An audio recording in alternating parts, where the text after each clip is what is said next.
Hi friends, welcome back to Mazhathulli Creations. ഈ channel നിങ്ങൾ ആദ്യമായിട്ടാണ് കാണുന്നതെങ്കിൽ സബ്സ്ക്രൈബ് ചെയ്യാൻ മറക്കല്ലേ.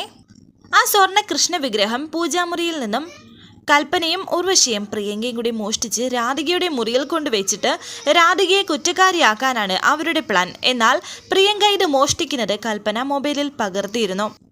ആരും കാണാതെ രാത്രിയിൽ ആ കൃഷ്ണ വിഗ്രഹം കൽപ്പന രാധികയുടെ മുറിയിലേക്ക് പതിയെ പതിയെ കൊണ്ടുവരുന്നുണ്ട്. കാവലായി ഉർവശിയും നിൽക്കുന്നുണ്ട്. രാധികയാണെങ്കിൽ നല്ല ഉറക്കം.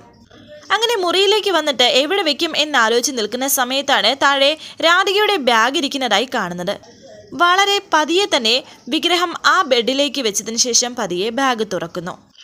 എന്നിട്ട് വിഗ്രഹം എടുത്ത് ആ ബാഗിലേക്ക് വെച്ചിട്ട് ഒരു തുണി എടുത്ത് അതിൻ്റെ മുകളിലായും വെച്ച് പതിയെ തന്നെ ബാഗ് അടച്ചു വെക്കുകയും ചെയ്യുന്നുണ്ട്. എന്നാൽ ഇതേ സമയം രാധിക ഉണർന്നിരിക്കുകയാണ്. തൊട്ട് പിറകിലാണ് കൽപ്പന. രാധിക എഴുന്നേറ്റിരുന്ന് പ്രാർത്ഥിക്കുന്നു. ഈ സമയം കൊണ്ട് കൽപ്പന അവിടെ നിന്നും പോവുകയും ചെയ്യുന്നുണ്ട്. എൻ്റെ പൊന്നു ചെറിയമ്മയെ പെട്ടുപോയതെന്ന് വിചാരിച്ചതാ എന്നൊക്കെ കൽപ്പന ഉർവശിയോട് പറയുന്നു. എന്തായാലും എല്ലാം നടന്നല്ലോ, ഇനിയിപ്പോൾ നമുക്ക് സുഖമായി കിടന്നുറങ്ങാം എന്ന് ഉർവശി പറയുന്നു. പിന്നീട് കാണിക്കുന്നത് രാവിലെ ആയിരിക്കുന്നു. മുത്തശ്ശിയെ കുളിച്ചിട്ടിങ്ങനെ നിൽക്കുന്ന സമയത്ത് ഉർവശിയും കൽപ്പനയും അവിടേക്ക് വന്നിട്ട് പറയുന്നുണ്ട്, ഇന്നലെ കിടന്നിട്ട് ഉറക്കം കിട്ടിയില്ല മുത്തശ്ശിയെന്ന്. ഇന്നലെ എന്താ ഇത്ര ഉറക്കം കിട്ടാതിരുന്നത് എന്ന് മുത്തശ്ശിയും ചോദിക്കുന്നു. ഇന്നലെ ആ ശ്രീകൃഷ്ണ വിഗ്രഹം കാണിച്ചില്ലേ, ഞങ്ങളുടെ രണ്ടുപേരുടെയും മനസ്സിൽ അത് തന്നെയായിരുന്നു. മനസ്സ് വെച്ച് ഒന്ന് തൊഴാൻ പോലും സമ്മതിച്ചില്ല, ഒന്നും പറ്റിയില്ല. അതാണ് എൻ്റെ വിഷമം. ഒന്ന് തൊട്ടോട്ടെ എന്ന് മുത്തശ്ശിയോടൊന്ന് ചോദിച്ചു നോക്കാമെന്ന് കരുതി. ഇനിയിപ്പോൾ മുത്തശ്ശിക്ക് ഇഷ്ടമല്ലെങ്കിൽ വേണ്ട എന്നൊക്കെ കൽപ്പനയും ഉർവശിയും.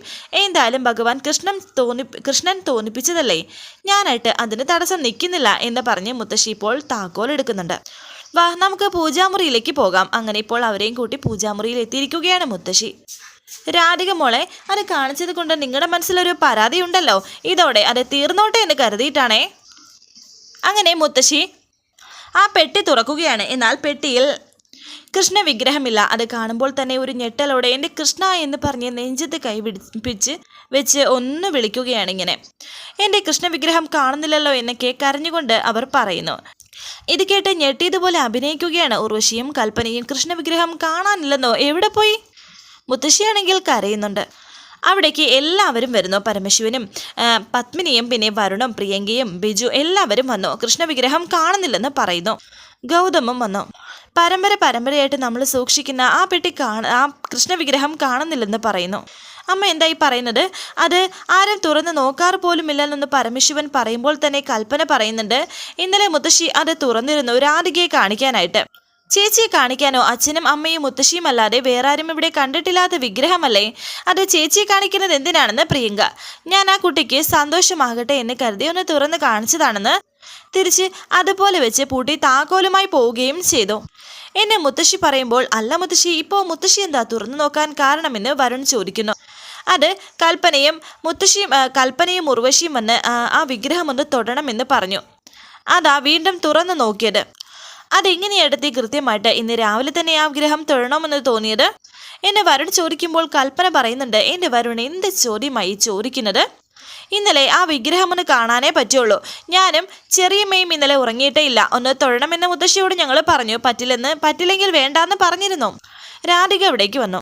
എന്തു പറ്റി മുത്തശ്ശി എന്ന് രാധിക ചോദിക്കുന്നു. മോളെ, മുത്തശ്ശി ഇന്നലെ ഈ പെട്ടിയിൽ വെച്ച് സൂക്ഷിച്ചു വെച്ചിരുന്ന കണ്ണൻ്റെ വിഗ്രഹം കാണാനില്ലെന്ന് പറയുന്നു. ഇനി കള്ളന്മാരാരെങ്കിലും കയറിയതാണോ എന്ന് പത്മിനി ചോദിക്കുന്നു. ഈ പെട്ടി ഇപ്പോൾ അമ്മയല്ലേ തുറന്നത്? കള്ളന്മാരാണ് കയറിയതെങ്കിൽ അവർ ആ പെട്ടിയോടെ എടുത്തുകൊണ്ട് പോവില്ലേ? അല്ലാതെ അമ്മയുടെ മുറിയിൽ നിന്ന് താക്കോൽ എടുത്ത് വിഗ്രഹം എടുത്തതിന് ശേഷം തിരികെ താക്കോൽ അമ്മയുടെ മുറിയിൽ തന്നെ കൊണ്ടുവയ്ക്കുക എന്ന് പരമേശ്വരൻ പറയുമ്പോൾ ബിജു പറയുന്നു, വിഗ്രഹം പോയിട്ടുണ്ടെങ്കിൽ അത് ഈ വീട്ടിലുള്ള ആരെങ്കിലും തന്നെയായിരിക്കും എടുത്തത്. ഇവിടെ ആരെടുക്കാനാ ബിജു ഏട്ടാ? എല്ലാവർക്കും അതിൻ്റെ ദിവ്യത്വം അറിയാവുന്നതല്ലേ എന്ന് പ്രിയങ്ക. കരയല്ലേ എന്ന് പറഞ്ഞ് മുത്തശ്ശിയെ രാധിക സമാധാനിപ്പിക്കുന്നുണ്ട്. ഇത് ഈ വീട്ടിനകത്ത് വെച്ച് നടന്ന കാര്യമാണ്, അത് ഇവിടെ വെച്ച് തന്നെ പരിഹരിക്കണം എന്ന് വരുൺ കൃഷ്ണ വിഗ്രഹം കണ്ടെത്താതെ പറ്റില്ല. അതിനുത്തരം പറയേണ്ടത് പരമ്പരകളോട് വരെ ആയിരിക്കും. ഈ വീട്ടിൽ ആ വിഗ്രഹം ഇല്ല എന്ന് ഉറപ്പുവരുത്തിയതിനു ശേഷം മാത്രമേ പോലീസിനെ വിളിക്കാവൂ എന്നും അദ്ദേഹം പറയുന്നു. അതാണ് നല്ലതെന്ന് പത്മിനിയും. ഈ കാര്യത്തിൽ ആർക്കും ഒരു വിരോധവും തോന്നണ്ട. ആദ്യം ഉർവശിയുടെ മുറി പരിശോധിക്കട്ടെ എന്ന് പരമേശ്വരൻ പറയുമ്പോൾ, ഏട്ടാ അത് എന്നിങ്ങനെ ഉർവശി പറയുന്നു. എന്താ അതിൽ തർക്കമുണ്ടോ എന്ന് ചോദിക്കുന്നു. എന്നാ വരൂ എന്ന് പറഞ്ഞ് അവരെ കൂട്ടിക്കൊണ്ടുപോകുന്നു. എൻ്റെ ഈശ്വര, എന്തു പരീക്ഷണമായത്! കാത്തു സൂക്ഷിക്കുന്നതിൽ ഒരു വിട്ടുവീഴ്ചയും ഞാൻ കാണിച്ചിട്ടില്ലല്ലോ എന്നൊക്കെ പറഞ്ഞ് മുത്തശ്ശി കരയുന്നു. മുത്തശ്ശി അർഹതയില്ലാത്ത എന്നെ കാണിച്ചുകൊണ്ടായിരിക്കും ഇങ്ങനെ സംഭവിച്ചതെന്ന് രാധിക പറയുന്നു. അല്ല മോളെ, നിന്റെ കുഴപ്പം കൊണ്ടല്ല എന്ന് മുത്തശ്ശിയും. ഇതേസമയം എല്ലാവരും ഉർവശിയുടെ മുറിയിലെത്തിയിരിക്കുന്നു. ബിജുവും വരുണും കൂടി മുറി പരിശോധിക്കുന്നു. ഇതിനകത്തില്ല അച്ഛാ എന്ന് വരുൺ. എങ്കിൽ പിന്നെ എടതിയുടെ മുറിയിൽ നോക്കാമെന്ന് പ്രിയങ്ക. നിനക്ക് എന്നെ സംശയമുണ്ടോ പ്രിയങ്കയെന്ന് കൽപ്പന പറയുന്നു. ഈ കാര്യത്തിൽ തർക്കിക്കേണ്ടെന്ന് ഞാൻ പറഞ്ഞു. വരുൺ കൽപ്പനയുടെ മുറി പരിശോധിക്കാമെന്ന് പരമേശ്വരൻ. അങ്ങനെ എല്ലാവരും ഇപ്പോൾ കൽപ്പനയുടെ മുറിയിലേക്ക് പോകുന്നു. മുത്തശ്ശിയും കുട്ടിയും രാധികയും അവരുടെ കൂടെ പോകുന്നു. എനിക്ക് ഒന്നും ഒളിക്കാനില്ല, എല്ലാം നന്നായിട്ട് തന്നെ നോക്കിക്കോണം.